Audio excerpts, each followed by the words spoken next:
a naive young lady who goes to Hollywood to make it big. On her way to a cafe, surrounded by the bore of a meager chatter, and filled with the damned and beautiful of Paris, a novel made of spoilt intuition. Here walked the last of belles, failing to replace Josephine Baker, who once trot through Paris behind a leopard, by walking behind dalmatins. A steam of society's faux pas with a twist. There'll be your muse at 1 in the afternoon, an unforgivable disappointment at 5:15, the wrong shade at sunset, and then left to become part of the ridiculous circus of female boudoirs at night. The street bejeweled with spoiled diamonds and decaying genius. Paris is a bed of lace sheet, a bed in which all who dream of romance and artistic salvation have laid their bodies on. But she remains dignified, covering her unladylike behavior behind a poetic veil and the correct words.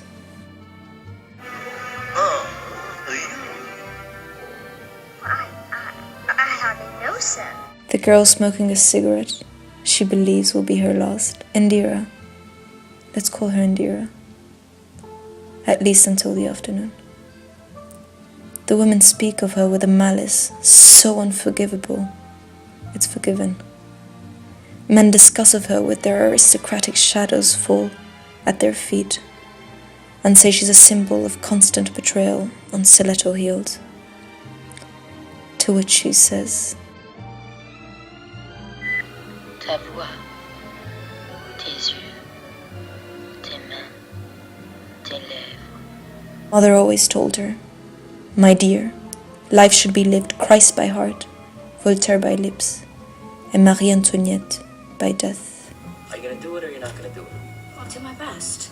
See, in Paris there are attics filled with starved artists who have come to the city as followers of a delusion of grandeur, victims of the tale of Moham and Orwell, bored with the possibilities life had once offered them, their only remaining strength now settled on their fingertips, which faithfully hold the paintbrush that starves for color, for passion.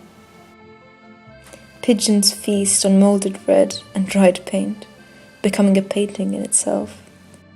And if you listen for a second more than humanity normally dares to, above streets, linger still the continuous moan of hunger and broken dreams that belong to these neglected artists.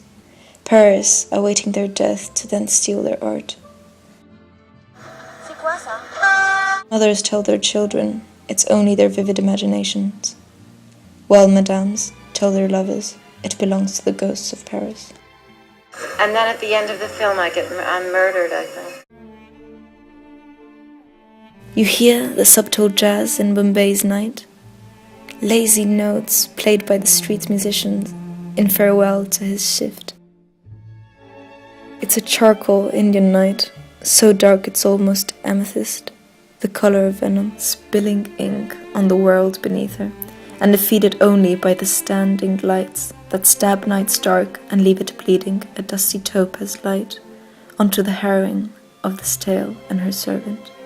She walks with the eloquence like that of a jewel settled on the forehead of a Maharaja's courtesan.